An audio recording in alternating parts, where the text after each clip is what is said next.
What's up guys? So samahan niyo ako guys dito sa Mandilinville Resorts and Hotel Resorts and Events guys no dito sa Santa Ana, Pampanga guys.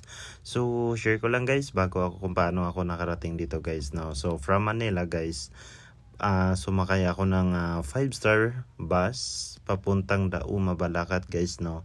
So 1 hour and 30 minutes guys. Then pagdating dito guys, sinundo ako ng aking fiancé sa Dao terminal bus papunta dito sa Mandilinville Hotel Resorts and Events guys no. So nag-travel kami dito guys another 1 hour and 20 minutes. So kung sabihin natin guys galing Maynila, nasa 2 hours more than ang biyahe papunta dito kung sarili natin sasakyan no.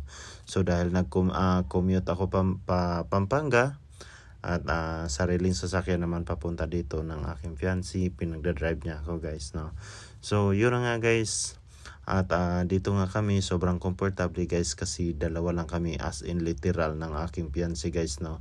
So yun na nga, walang katao-tao, walang nag-check-in kasi nga sa ganitong buwan at tag-ulan pa guys, kaya yung iba daw nag-cancels ng mga kanilang mga bookings no. So tatlo ang swimming pools dito guys no. Ito on the first one na malaki. Ayan, so may maraming dahon ng mga puno guys kasi nakita naman natin maraming dahon. So hindi na kami naligo guys no. So ito ay hapon na at picturean lang kami dito, video ng aking fiancé at ginawa ko siyang photographer no, videographer. So ito guys, ito ang tinatawag na romantic dinner guys no. So later kakain kami dito mga 8 o'clock or before guys no. So maraming mga gamo-gamo or mga insects no, na mga lumilipad dyan guys. Meron pa nga dyan mga palaka, so kasi sa palayan. So yan po yung kanilang katapat ng hotel no, mga rooms dyan guys.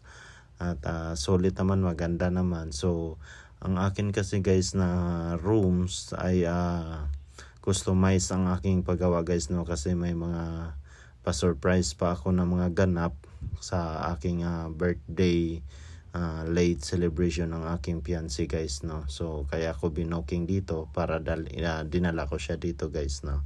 So late celebration kasi busy at may trabaho. So ito yung isang swimming pool guys. At yun na nga guys yung isa sa kabila. Ayan. So sobrang sulit naman guys. At yun nga, yung breakfast nila may charge kasi pagpilian natin yung romantic dinner or breakfast. So ang pinili namin ay romantic dinner. So yun na po yan guys. Pwede po ito pang events, birthday, meetings or debut o etc. guys. So maganda naman. So thank you so much guys. Don't forget to subscribe my YouTube channel, Mr. Ching TV. Thank you so much and see you for my next vlog. God bless everyone. Oops, wait guys. Ito nga pala yung aming mga picture taking dito guys no, sa loob ng Mandilinville. No guys, so konting postures, mga pictures after namin mag video guys no, mag vlog. So ayun na nga guys ang aming mga nabuong pictures no. So solid naman guys, maraming pang memories no. Collections lang guys no. So yun po, thank you so much for watching and see you sa ating next vlog guys, kung saan na naman tayo makarating guys no. So maraming salamat po sa inyong lahat at sa pagtangkilik. Hanggang sa muli, see you, babush everyone.